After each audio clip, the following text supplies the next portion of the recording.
अपने पति को लेकर, उन्हें दिखता नहीं था, धाम पर आ गई, रुद्राक्ष लिया, लेकर चली गई, बाबा की कंकर शंकर पूजन कर कर गई और बाबा ने मेरे पति की आंखों को वापस दे दिया। ये शिव तत्व, योग घड़ी, एक विश्वास हमारे भीतर शिव के प्रति, शंकर के प्रति।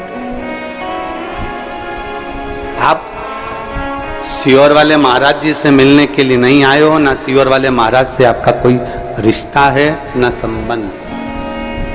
एक संबंध सियोर वाले महाराज से जरूर है कि आप मेरी बहन हो, मैं आपका भाई हूं, और पुरुष जितने हैं वो मेरे जी जान हैं, और मेरी बेटियां, मेरे बेटा, मेरी माताएं, सब मेरे रिश्ते। पर खास रिश्ता तो आपका मेरे कुबेर भंडारी से है, वो रिश्ता कभी जिंदगी में समाप्त होने वाला नहीं। एक संबंध तुम्हारा शिव से जुड़े।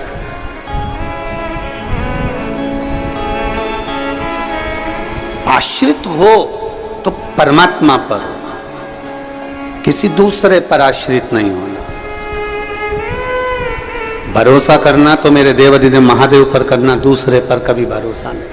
इंसान का करा गया भरोसा टूट जाएगा, पर परमात्मा का करा गया हुआ भरोसा कभी जिंदगी में नहीं टूटता, वो भरोसा अजर और अमर रहता है। आपको लगता होगा कि कोई बहुत पैसे वाला है, बहुत करोड़पति है, बहुत धनपति है, बहुत वैभव है उसके पास में, तो बड़ा सुखी होगा। शिव महापुराण की कथा में माता पार्वती जी ने भगवान शंकर से कहा, भोले बाबा आपका और हमारा विवाह हुआ है। एक लड़की जब किसी लड़के से विवाह करती है, शादी करती है, तो उसके मन में बहुत सारी तमन्नाएं होती है, बहुत सारी आस लगी होती है, बहुत आस रहती है उसकी। एक लड़की जब किसी लड़के से विवाह करती है तो उसके मन में यह आस होती है कि बड़ा घर मिलेगा, परिवार मिलेगा, पति अच्छा मिलेगा, सास ससुर अच्छे मिलेंगे, रिश्तेदार नातेदार अच्छे मिलेंगे, मैं जिस घर में ब्याह कर जाऊंगी मां भोजन की कोई कमी नहीं होगी, मेरे रहने के लिए अच्छा कमरा, अच्छा भवन, सब कुछ मिलेगा, बड़ा बंगला, बड़ा महल मिलेगा। पर भोले बाबा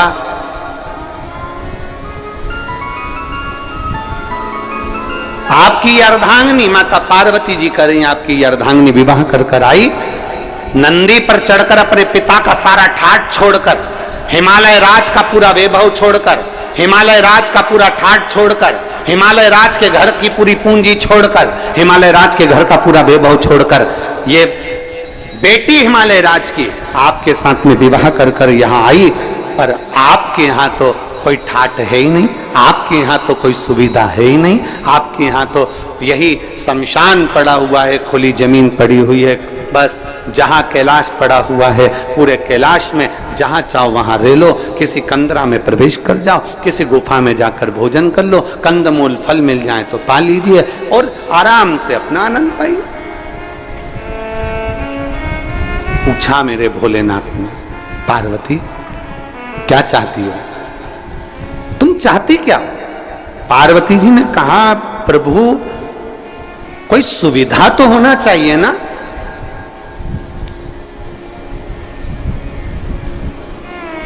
तुम सारे तीर्थ में जाओ, वहां पर बहुत सुविधा देखना, सारे तीर्थों में बहुत सुविधा देखना, एसी का रूम मिल जाए, अच्छा पलंग मिल जाए, अच्छी गादी मिल जाए, अच्छा कमरा मिल जाए, अच्छी व्यवस्था मिल जाए, अच्छा भोजन मिल जाए, अच्छे से अच्छा सामान मिल जाए, हम जब मंदिर में दर्शन करने जाएं तो हमारा वीआईपी दर्शन हो जाए, हम जब पहुंचे तो मंदिरों में हमारा ये आनंदमय कोई आए और हमारा हाथ पकड़कर हमको दर्शन कराए। सब मंदिरों में तुम्हारे लिए वीआईपी व्यवस्था हो सकती है, सारे तीर्थों में तुम्हारे लिए वीआईपी व्यवस्था हो सकती है, सारी सुविधा तुम्हें वहां मिल सकती है। पर कुबेरेश्वर धाम जब भी आना तो ये मत सोच कर आना कि यहाँ सारी सुविधा मिलेगी, क्योंकि जहां सुविधा होती है वहीं दुविधा होती है, यहाँ सुविधा है जैसी वैसे प्राप्त हो जाती है। अधिक सुविधा में दुविधा होती है। यहां तो भोजन भी आपको बनाना है और खाना भी, अरे बोलो तो जम के, आपको ही है, कद्दू भी आपको ही काटना है और बनाना भी आपको ही है। रोटी भी आपको सेकना है और खाना भी आपको ही है, खिचड़ी भी आपको बनाना है, चावल बीनना भी आपको ही है, सब्जी काटना भी आपको ही है। और अंदर यही होता है, आप में से कई माताएं, कई भाई, कई बहन, कई बेटियां, कई बेटे आते हैं, सेवा करते हैं और कद्दू काट रहे हैं, सब्जी काट रहे हैं, कहीं रोटियां बना रहे हैं, कहीं कोई सेवा कर रहा है, कोई झाड़ू लगा रहा है, कोई मालूम पड़े नुक्ती तल रहा है, कोई मिक्सचर तल रहा है। हमारी भोजनशाला में एक भी हलवाई नहीं है, हमारी भोजनशाला में केवल आप आते हो, भोजन बनाते हो और चले जाते। जितने हो आप आते हो, भोजन बनाते हो, चले जाते। आप में से कोई बाहर से आता है, वो कह देता है कि हम भोजन बनाना जानते हैं, उनको बिठा देते हैं कि तुम नुक्ती तल लो। आप में से कोई आके कहता है हाँ हम तलना जानते, तो उसको मिक्सचर बनाने बिठा देते हैं।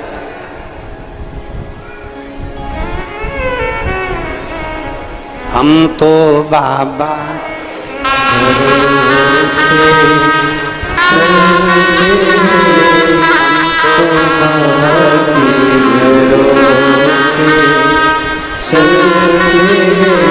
अगर सुविधा चाहिए तो यहां सुविधा नहीं, क्योंकि सुविधा जिसके पास में बहुत होती है, बहुत वीआईपी कल्चर में जो रहता है, बाद में वही दुविधा में रहता है। क्योंकि मालूम पड़े दरवाजे पर 4 लोग आए और निकलकर तुम दूध तक लेने ना जाओ, किसी को पानी पिलाने ना जाओ, तो घुटने में धीरे धीरे जंग लग जाती है, कमर में जंग लग जाती है, चलते नहीं बनता, फिरते नहीं बनता, काम नहीं बनता। आप में से ये जितने जजमान परिवार बैठे हैं, इसमें एक मुंबई का पंचाल परिवार भी बैठा हुआ है, खड़े हो जरा।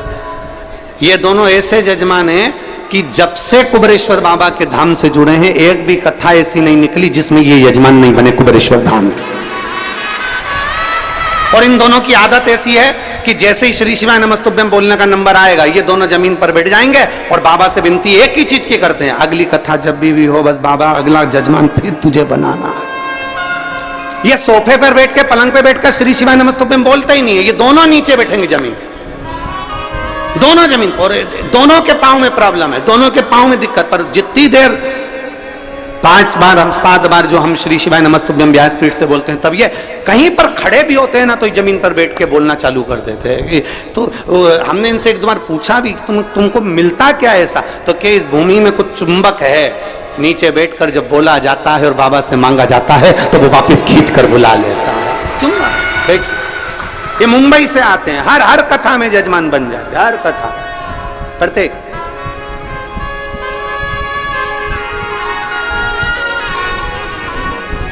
यहां सुविधा नहीं है। जिसको बहुत सारा राजसी ठाट चाहिए तो वो अपने घर से, अगर किसी को लगता हो कि हाँ हमको ये वीआईपी व्यवस्था चाहिए, तो अपने घर से एक बढ़िया गाड़ी तैयार करे, उसमें पूरी व्यवस्था लेकर पहुंचे। पर बाबा के यहाँ पर तो केवल एक चीज मिलती है, यहाँ कंकर और शंकर के सिवा कुछ नहीं मिलेगा। केवल कंकर शंकर, केवल कंकर शंकर। जमीन पर सोगे, अपनी पन्नी बिछाओ, अपनी दरी बिछाओ, अपना ओढ़ो, अपना सो, क्योंकि आपका अपना ये कथा का पंडाल नहीं होता, ये कथा का पंडाल नहीं है। जब आप बाबा के धाम पर कथा सुनने के लिए आते हो, तो हम तो ये मानते हैं कि जैसे कोई पूर्व के समय में तीर्थ करने जाते थे, अपनी दरी, अपना सामान, अपना बर्तन लेकर जाते थे और बैठकर तीर्थ करते थे, बस बाबा के धाम में वैसे आओ, अपना तीर्थ करो, अपना आनंद करो, बाबा से गुणगान गाओ और बाबा से प्रार्थना करो और चले जाओ।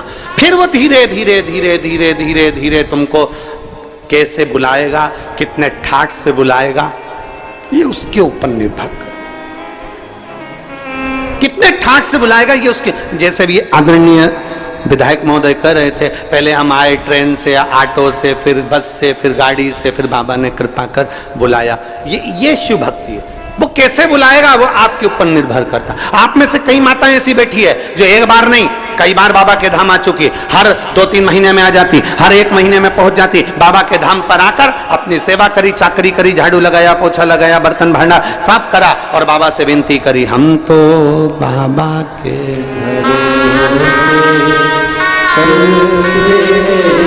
सुविधा में दुविधा। आप जितनी सुविधा में रहोगे उतनी दुविधा में रहोगे, जितनी सुविधा में रहोगे। तुम देखो जितनी सुविधा में तुम रह रहे हो, एसी का रूम, डनलप का गद्दा, वीआईपी ट्रीटमेंट में रह रहे, उसके बाद में भी कमर में दर्द है, सारे डॉक्टरों का वीआईपी इलाज चल रहा है तो भी तकलीफ पे तकलीफ चल रही है, मतलब सुविधा में दुविधा है। और जिसको सुविधा में दुविधा लग रही है उसको स्मरण करना चाहिए कि आओ बाबा के धाम, थोड़ी मेहनत करो, थोड़ा परिश्रम करो, मेहनत। और जब हम बाबा के धाम में आकर थोड़ा सा परिश्रम करते हैं, बाबा से अपने दिल की बात कहीं बैठकर 108 बार श्री शिवा नमस्तुभ्यम जब हम कहते हैं, बाबा उसको स्वीकार कर लेते हैं। एक पत्र है,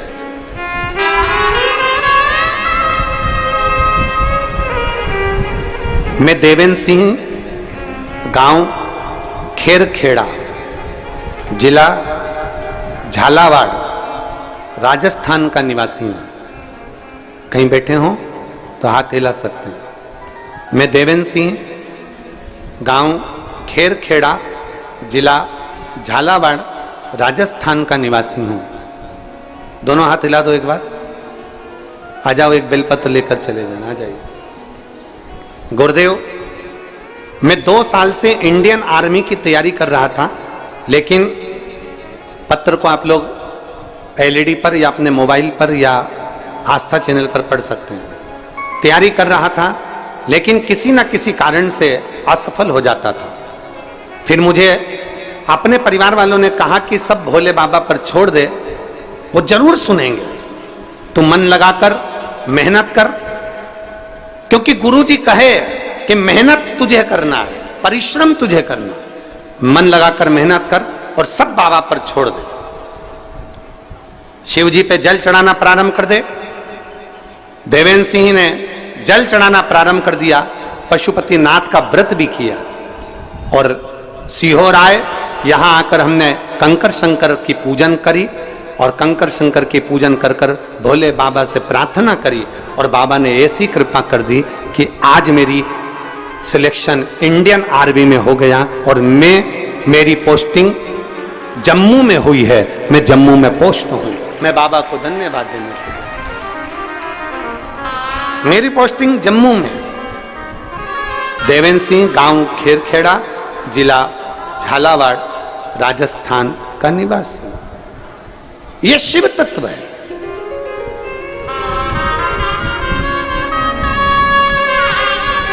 बस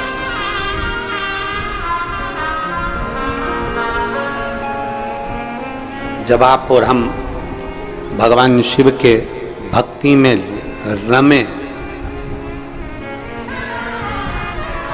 जब आप और हम भगवान शंकर की अविरल भक्ति में रमे, शिव महापुराण की कथा कहती, उस समय पर हमारे भीतर, हमारे मन में संशय नहीं होना चाहिए। इस पत्र में लिखा कि मेरे परिवार वालों ने मुझसे कहा कि शिव पर छोड़ दे, मेहनत पूरी करना, परिश्रम पूरा करना। मेहनत पूरी कर, परिश्रम पूरा कर। कहा गुरुजी बोलते हैं कि मेहनत में पीछे नहीं हटना है, मतलब मेहनत तो आपको डपट के करना पड़ेगी। और फिर निवेदन है जो हमने परसों की कथा में कहा था, खांसी हमें चली है तो खांसना हमें पड़ेगा, छींक हमें आई है तो छींकना हमें पड़ेगा, कष्ट हमें आया है तो भोगना हमें पड़ेगा। उसी तरह आपको अगर दुख है तो मेरे बाबा का गुणगान भी आपको करना पड़ेगा, आपकी मेहनत के साथ करना पड़ेगा,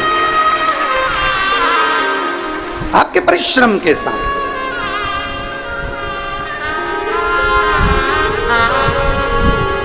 वो कल परसों 2 दिन पहले बोला था, थोड़ी मेहनत हाथ की, बाकी कृपा भोले नाथ।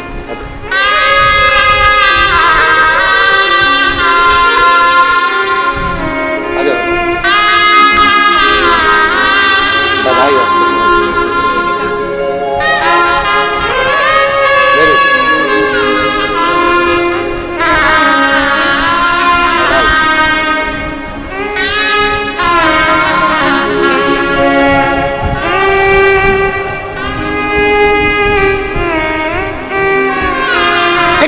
के प्रति भरोसा। थोड़ी मेहनत हाथ की, बाकी कृपा भोले नाथ। मेहनत करो, परिश्रम करो, पीछे नहीं हटना। कोई तुमसे कह दे कि तेरे बस का नहीं है, कोई तुमसे कह दे कि तू नहीं कर सकता, कोई कह दे तुमसे कि तेरी गवर्नमेंट जॉब नहीं लगेगी, कोई तुमसे कह दे कि तेरा इंटरव्यू में तू पास नहीं होगा, कोई तुमसे कह दे कि तू इस सब्जेक्ट में नहीं निकल सकता, कोई तुमसे कह दे कि तू सीए नहीं बन सकता, तब उसको एक बार शिव महापुराण की कथा सुनने का मौका देना और उससे कहना कि इतनी मेहनत कर, दुनिया की चुनौती को अपने दिल में रख और चुनौती को दिल में रखकर उसको उस मेहनत के बल पर आगे बढ़कर नौकरी लगाकर अपनी मेहनत कर। कैसे नहीं होगा जी, कैसे नहीं? हार किसकी होती है? जो मेहनत ही नहीं करता। हार किसकी है? जो मेहनत ही नहीं करता। दुकान खोल कर बैठ गया, उसके बाद मन ही नहीं लग रहा क्योंकि इसमें व्यापार अच्छा नहीं चलेगा, व्यापार अच्छा नहीं चल रहा, व्यापार अच्छा नहीं चल रहा, क्योंकि तेरी रुचि नहीं है ना, तो उसमें संघर्ष ही नहीं कर रहा, तो उसमें मेहनत ही नहीं कर रहा।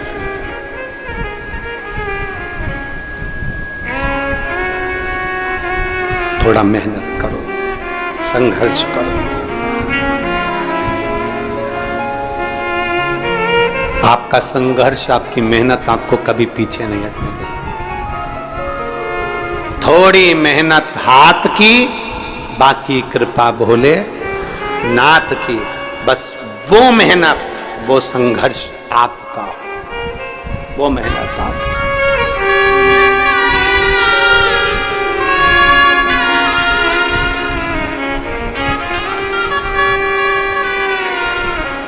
और महाराज जब हम पूर्ण भरोसे के साथ में देवाधिदेव महादेव की भक्ति में रम जाते हैं, पूर्ण भरोसे के साथ, हम पूर्ण विश्वास के साथ में भगवान शंकर की अविरल भक्ति में जब हम रमते हैं, हमारे ऊपर शिव की दृष्टि पड़ती ही है, शंकर की दृष्टि पड़ेगी।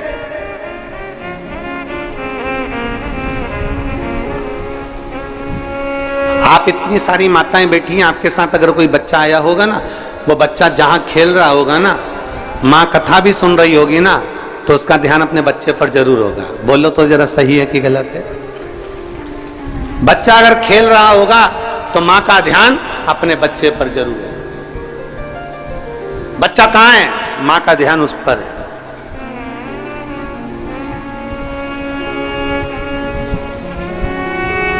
अपने बच्चे पर मां का ध्यान बना रहता है, अपने बच्चे पर पिता का ध्यान बना रहता है, उसी तरह एक लोटा जल चढ़ाने वाले पर मेरे शंकर का ध्यान बना रहता है, बना रहता है। आप शिव के मंदिर में एक लोटा जल चढ़ाने जा रहे हो, शंकर का ध्यान आप पर है, भगवान शंकर का ध्यान आप पर। आप शिव कथा सुन रहे हो, भगवान शंकर का ध्यान आप पर है। सबसे बड़ी भक्ति कौन सी है? मां शबरी अम्बा ने पूछ लिया राम जी से, नवदा भक्ति में सर्वश्रेष्ठ भक्ति कौन सी? नवदा भक्ति में सबसे प्रबल भक्ति कौन सी? नवदा भक्ति में सबसे श्रेष्ठ भक्ति कौन सी है? तो भगवान राम ने कह दिया श्रवणम। नवदा भक्ति में सबसे बड़ी भक्ति है भगवान की कथा को सुनना। जब हम कथा सुनते हैं, परमात्मा कानों के रास्ते से दिल में जाकर बैठ जाता है, हमारा विश्वास पक्का हो जाता है और हमारा दुख अपने आप मिट जाता है। श्रवणम सबसे प्रबल भक्ति है, श्रवणम सारी भक्तियों में श्रेष्ठ भक्ति है। श्रवण करना, सुन लेना। और आज के जमाने में सुनने की तो आदत नहीं है महाराज। आज के जमाने में सास कह दिए हम किसी की नहीं सुनेंगे, बहू कह देती है हम भी किसी की नहीं सुनेंगे, बेटा कह देता है मैं किसी की नहीं सुनूंगा। बाप कह देता है मैं किसी की नहीं सुनूंगा, भाई कह देता है मैं किसी की नहीं सुनूंगा, पोता पोती कह देते हैं हम किसी की नहीं सुनेंगे, तो क्या सीवर वाला महाराज सुनेगा?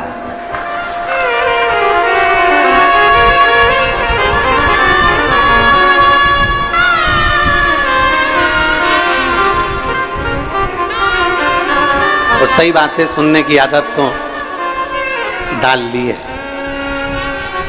डालना चाहिए सुनने की आदत।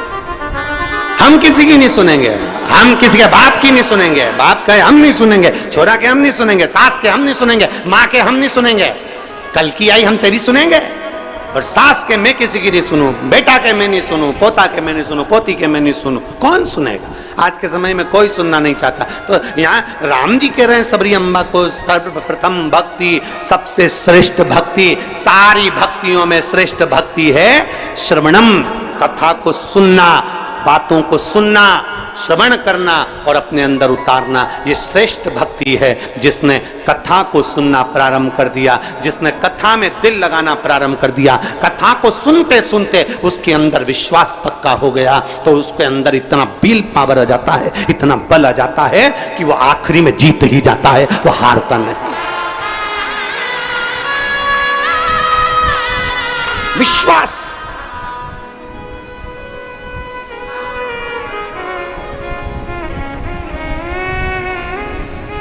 सुनो। और बहुत अच्छा लगता है, देखिए सुनने में जो सुख है ना, वो कहीं सुख नहीं है, श्रवण करने अंदर विश्वास की जागरूकता उत्पन्न होती है। और हम तो साधुवाद देते हैं, कई कई कथाएं जब कहीं जाते हैं, कोई बुलाता है और वहां जब कथाओं में पहुंचते हैं तो इतना शोरगुल होता है, उस कथाओं में इतना शोरगुल होता है, जब कोई बुलाता है हम कथा में जाएं तो इतना शोरगुल होता है। पर आप लोगों को मैं नमन करता हूं कि लाखों की भीड़ आती है, अभी भी देख लो 1 2 3 पंडाल खच भरे, उसके बाद भी एक सुई भी गिर जाए तो मालूम पड़ जाए, इतने साइलेंट होकर आप लोग कथा को श्रवण करते हो, इतने साइलेंट होकर आप कथा का रसपान ग्रहण करते हो, इतने एकदम शांत, एकदम श्रवणम, सुनो।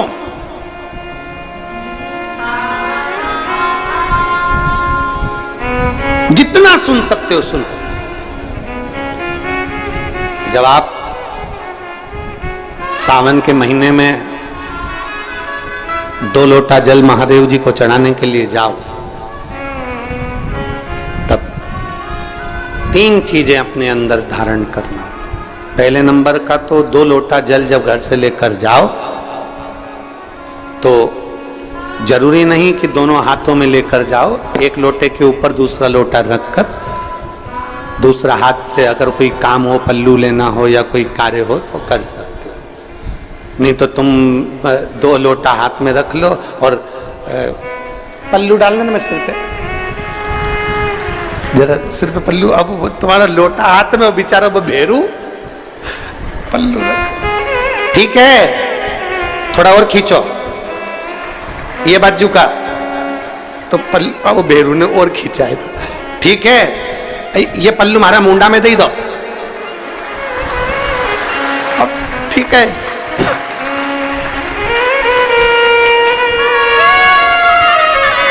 और थोड़ी दूर चली और याद आ गया, ओ बाप, इतने में भेरू ने कहा क्या हो गया, क्या हुआ? वो हमारे फूल माला की पन्नी तो ही रह गई, जरा उठाओ, उठाओ जरा, ये ले, कमर में खोसी दो, कमर में खोसी दो, कमर में पन्नी, और कैलाश पर्वत पे जाके रहूंगी, भोले को अपना, अब पति भी के अच्छा शंकर हुआ और अच्छा जल हुआ, दोनों निवेदन है। अगर 2 लोटा हाथ में ना तो एक के ऊपर एक लोटा रखकर भगवान की भक्ति धारण करते हुए 3 चीजों में एक चीज जल 2 लोटा, दूसरा श्री शिवाय नमस्तुभ्यम का जाप पूरे सावन के महीने में से कम 5 दिन ऐसे निकालना कि बेलपत्री के पेड़ की छांव में बैठकर हम श्री शिवाय नमस्तुभ्यम की कम से कम 1 माला जरूर कर लें, जरूर। और मान लो अगर बेलपत्री का पेड़ नहीं मिले, तुम्हारे आसपास में नहीं मिले, तो फिर एक काम करना, शंकर जी के मंदिर की बेलपत्र मिली जाए, उसको सिर पे, हमारे यहाँ कहते हैं आंवले के वृक्ष का, जब आंवला नवमी आती है ना, तो आंवला नवमी आती है और आंवले के पेड़ के नीचे जाकर भोजन नहीं कर सकते, आंवले के वृक्ष के नीचे नहीं जा सकते, तो आंवले के वृक्ष की पत्ती को सिर पे रख के भोजन कर लो, तो कहते हैं कि हजारों अश्वमेध यज्ञ के पुण्य के बराबर, भंडारे के बराबर भोजन प्राप्त हो जाता है। आंवले के वृक्ष की पत्ती, तो वो बेलपत्र भी मस्तक पर बाबा को प्रणाम कर कर फिर वही बेलपत्र का आनंद करते हुए भाव से उस बेलपत्र को मात्र शीश से लगाई लिया ना, मस्तक पर चढ़ाई लिया ना, तो भी भगवान की अविरल भक्ति प्राप्त हो सकती है, अविरल। और मान लो बेलपत्र भी ना मिले, तो बेलपत्री के वृक्ष की थोड़ी सी मिट्टी अपने मस्तिष्क पर लगाकर, मस्तक पर चढ़ाकर भी हम जाप कर सकते हैं। बेलपत्र के वृक्ष की मिट्टी का भी चंदन हम लगा सकते। चंदन हमने एक बार पहले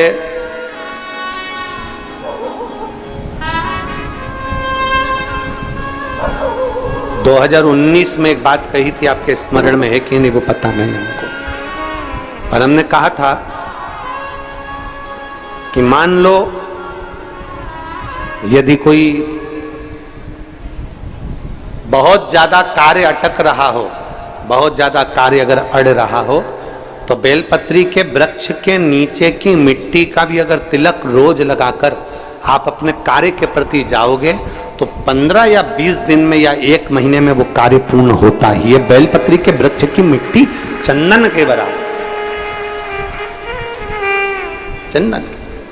3 कार्य में से एक कार्य बाबा को 2 लोटा जल, दूसरा कार्य बेलपत्री के वृक्ष के नीचे बैठकर भगवान शिव की मंत्र जाप करना, और तीसरा कार्य सावन के महीने में प्रयास करना कि एक वृक्ष बेलपत्री का जरूर लगाना, जो वृक्ष बढ़ सके और आने वाली पीढ़ी के लिए आनंद करे।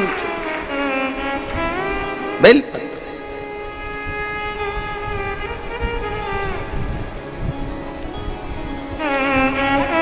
शिव का नाम लेकर, भगवान शंकर की स्तुति कर कर शिव के करीब हो जाए।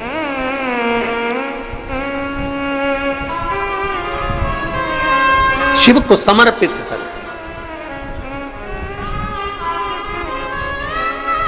भाव से ये भाव रखकर लगाना कि हम जिंदा हैं तो बेलपत्री का पत्ता, बेलपत्र हम भगवान शिव को चढ़ा रहे हैं, बेलपत्र हम शंकर को चढ़ा रहे हैं। जब हम नहीं रहेंगे तब वो बेलपत्र का पौधा जब बड़ा हो जाएगा तो उस बेलपत्र को कोई शिव पर चढ़ाएगा। हमारे मरने के बाद भी हमारी बेलपत्र शंकर को चढ़ती रहेगी और हमारा कल्याण होता रहेगा। समर्पित कर,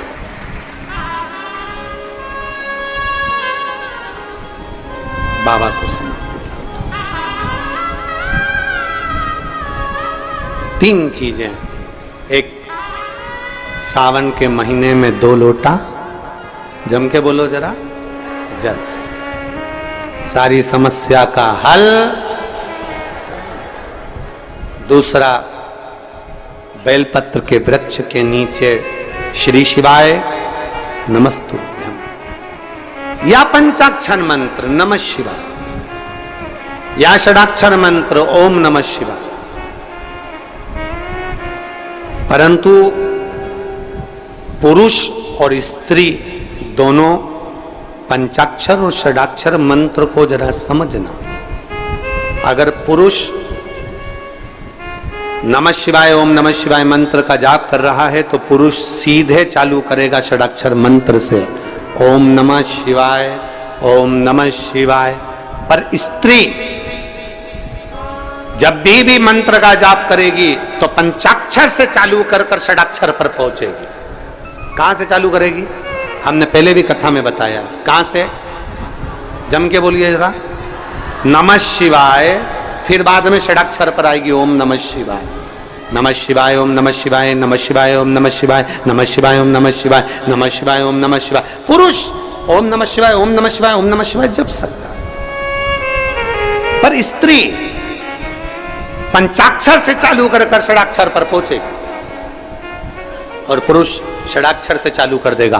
ओम नमः शिवाय, ओम नमः शिवाय, ओम नमः शिवाय, ओम नमः शिवाय, ओम नमः शिवाय। ये पुरुष चालू कर दिया, पर स्त्री जब जपेगी नमः शिवाय, ओम नमः शिवाय, ओम नमः शिवाय, ओम नमः शिवाय, पंचाक्षर से चालू करा। कहां से चालू करा है? फिर से आप लोग एक बार बोल के देख लो, चालू करो बोलना, नमः शिवाय, ओम नमः शिवाय, ओम नमः शिवाय। कहां से चालू करा था? नमः शिवाय से, षडाक्षर तक गए हो। फिर पुरुष ओम नमः शिवाय, नमः शिवाय, ओम नमः शिवाय, नमः शिवाय, ओम नमः शिवाय। पंचाक्षर से षडाक्षर पर। फिर से बोलो एक बार, बोलो चलो, नमः शिवाय, ओम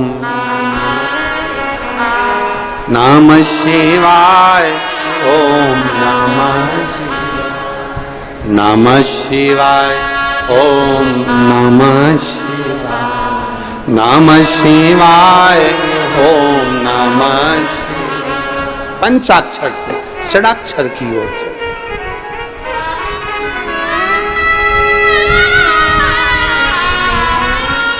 पार्वती मैया शिव जी के साथ में विराजी।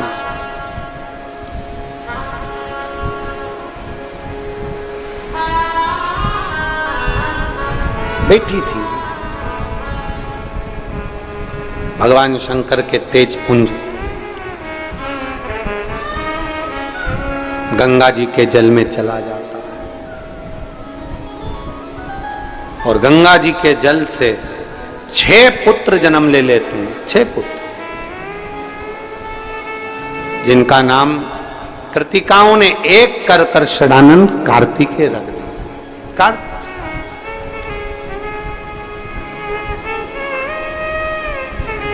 षडानंद कार्तिकेय जी जब माता पार्वती जी के पास में आए और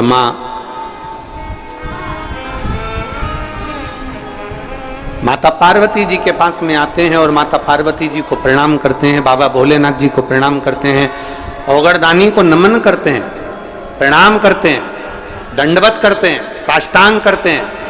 फिर तारकासुर का संहार करने के लिए जाते हैं। अपने घर से जब निकलो पहले 1 लोटा जल महादेव को समर्पित करो। घर में जो बुजुर्ग हैं, बड़े हैं, उनके चरण छुओ। माता पिता भाई भाभी जो घर में बड़े हैं उनके चरण छुओ। क्यों? क्योंकि शास्त्र कहता है जब घर से निकलते हैं 1 लोटा जल चढ़ाकर चरण छूकर जब हम अपने काम के लिए जाते हैं तो हमारे साथ अपने माता पिता का तप बल भी हमारे साथ, महादेव की कृपा भी हमारे साथ जाती है।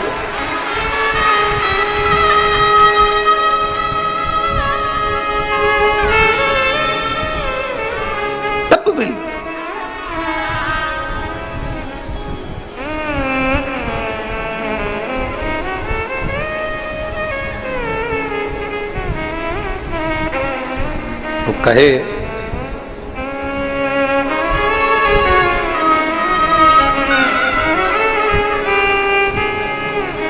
महाराज अपनी किस्मत का ताला